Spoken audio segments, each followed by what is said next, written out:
So round 3, day 3 between Giri and Carlsen, and I really like this game from Carlsen's perspective. So let's just flip the board here. Very good by me.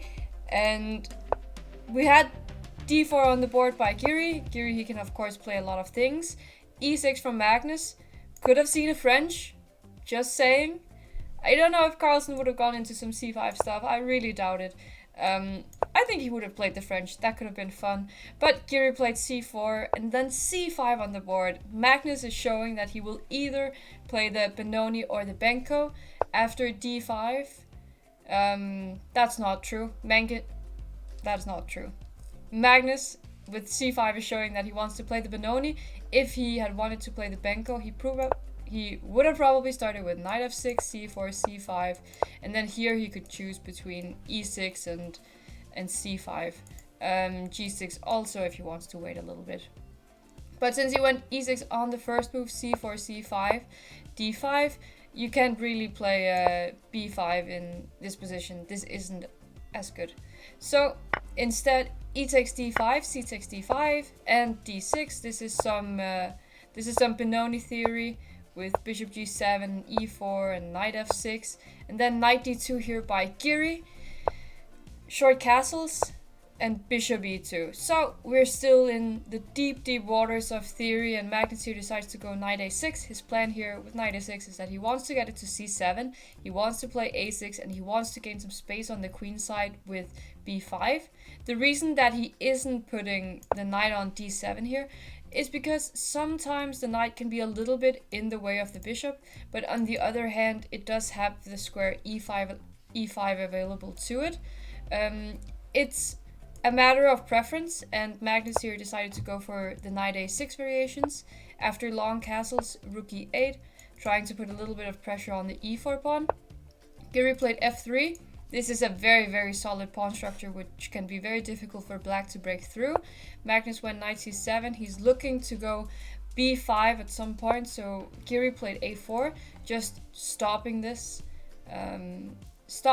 before Magnus had the chance. For example, now if a6 is played, then there is the chance of going knight c4 with this b6 square weakened, and you can't play b5 because the rook here on a8 could be taken, which would leave the pawn on b5 hanging in the end. So this square could be very weakened. a5, white will probably play next, and this knight is really good either on c4 or b6, where it can do a lot of damage to black's position. So instead Magnus went b6. There are two different plans with this move. Either is to play a6, b5, without having allowed white to play these things with a5, or it's to play bishop to a6 to trade off these light squared bishops. Now Giri went knight c4 in this position, bishop a6, bishop g5, and bishop takes c4.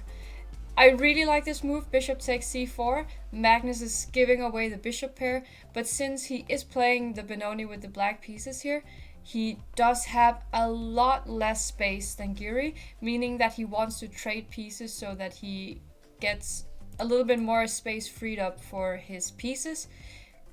It's very common in these Benoni types of structures to trade the bishop for a knight. There is, for example, the variation here, where instead of knight f3, white goes e4, bishop g7, bishop d3, knight f6, and h3 in this position. And the sole purpose of h6 is just to stop the bishop from coming to g4. And here knight f3 wouldn't be as good because the bishop could come to g4 immediately, trading itself for the knight. And this is a good version of the Benoni for black, which is why white plays h3. And that's also why Magnus, he has no problem in this position trading the bishop for the knight on c4. So bishop takes a6. We can see that Magnus, he keeps on and wants to playing this move b5. King h1. You can't quite play b5 yet because the pawn is hanging at the moment. So you need to still prepare it. h6 first, trying to kick the bishop away. This pin can be a little bit annoying, and he's also getting some space for his king on h7. So Giri played bishop h4, and queen d7. Now he really wants to play b5 if he's allowed.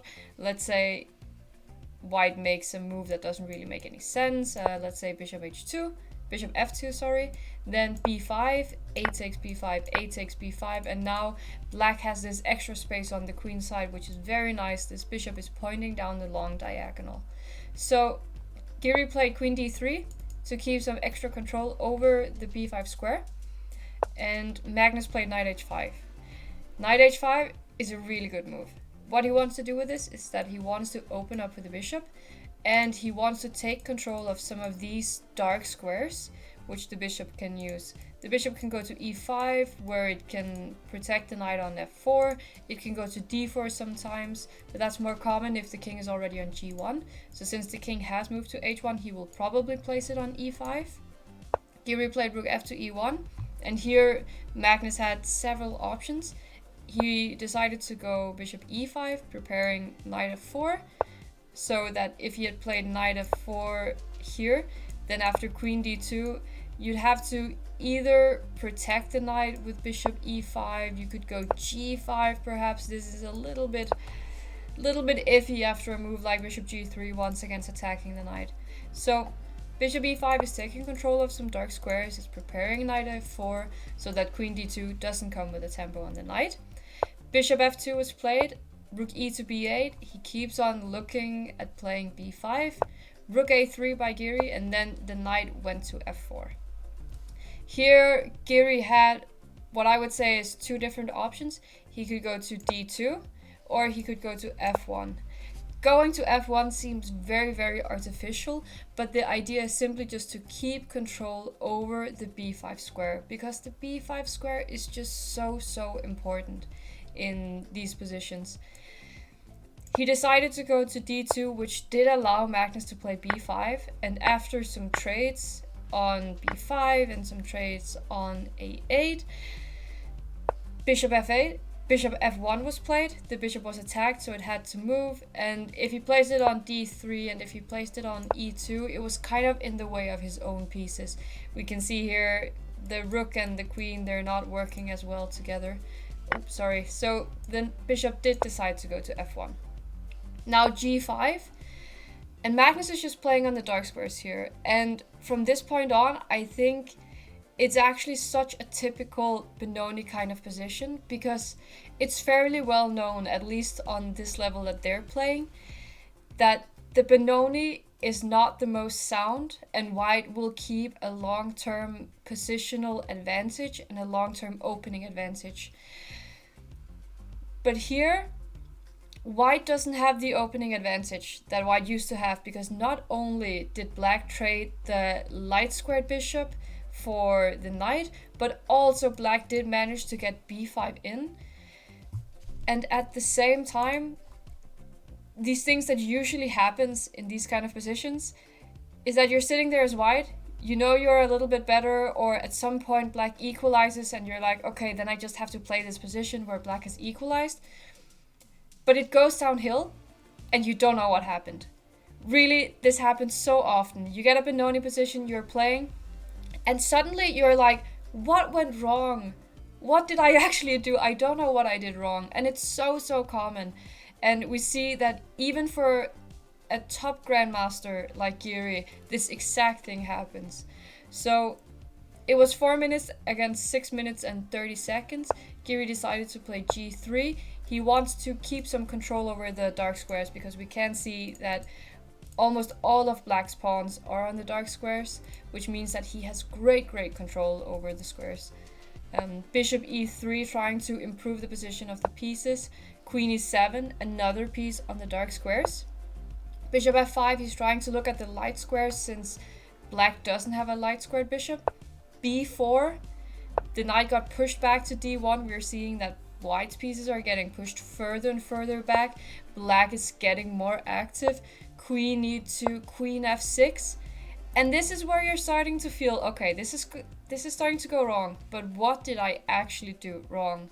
Giri played b3, weakening the dark squares even further. Magnus got the knight closer to these darker squares. Rook f1, knight d4, queen d3. The queen was attacked, so it had to move. And h5. The plan here is to go h4, breaking up this structure. Let's say white makes a move like king g1. I know that the f3 pawn is hanging, but let's just show here that h4. If takes, black gets this very, very nice f4 square for the knight, and if g4, the same f4 square is available. So Giri played bishop f5. He's trying to, even after a move like h4, he's trying to keep a little bit more control over this square because he can take the knight with the bishop. And then he's trying to say this isn't as bad as if the knight was allowed to go to f4, which was why Magnus, he just took the bishop. He was like, I really want this knight to go to the square. E takes f5. Since the knight is attacked, now it has to go back, but he is attacking the f5 pawn. g4 was played. Imagine if this knight was on g6 now and it could jump into f4. That would just be insane. But h takes g4, f takes g4, and queen h6. Moving the pawns on the side where you are the weakest will leave you even more weak. And here the h2 pawn was a real target for Magnus. He could just attack it. Bishop g1, queen h4. He's just getting further and further in to Giri's position here. I like what Giri played here. As a practical choice, he decided to go f6. We can see that he is opening up the light squares for the queen. He's trying to get the rook a little bit more open. But after knight g6, he did leave the knight to be able to finally get into this important f4 square. His point was that he wanted to activate the queen. For example, get the queen to c8 with a check. So that if Magnus had played knight f4 now, then queen c8, king h7, and queen f8 would actually leave Giri to make a comeback in this game for sure. He's attacking a mate on g7, and he's also attacking the pawn.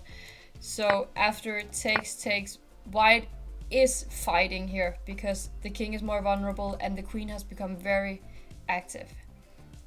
Magnus, he didn't fall for this. He said, okay, I know what you want. I know you want to give a check on c8, so I'm just going to drop my knight back. Giri decided to run with the king. He didn't like the fact that that he could get mated on h2 at any point. Queen h7, trading into... here we have it, trading into an endgame here. Takes. And now a very important... Well, not a very important move, but a very strong move. So maybe take a little bit of time, try to figure out what it is that black can play here to really seal the deal. Because this is a very, very common theme that chess players should know, at least if you ask me. I'm just gonna take some tea while you think. Yeah, for sure there were a lot of moves that they could play. Queen h7 was practically good, just going into the endgame. I think there were many winning lines. I like what Magnus played though, because in this position he decided to go with c4, just push him, because this pawn is very close to promotion. These bishops are walking on the same color, and the bishop is protecting the b2 square. So knight h6 check. Giri tried to create some counterplay. We can see that he's actually getting 3 passed pawns here. Knight e4, bishop c3. If he had pushed b2 already, then knight d2, protecting the b1 square. So he just decided to stop this knight from coming to d2, so that he could push his pawns and just get a queen. The pawns, the white pawns, they were just running. They were really trying to do their best, but it was all too late. I mean, this pawn even managed to get to f7, but there's just no stopping the queen on b1. And I really thought this was just such a typical Benoni game. This was really where you're like, okay, I have the opening advantage, I know. Somehow black manages to equalize, and then suddenly you're sitting there, you're lost, and you're like, where did it go wrong? Really, where did it go wrong? So I thought this was so well played by Magnus, and it really showed how quickly it can go wrong when black gets this control over the dark squares in the Benoni. So I hope you liked this recap of the game. Don't forget to like and subscribe to the YouTube channel if you want to see more content like this. And I hope to see you in the next one.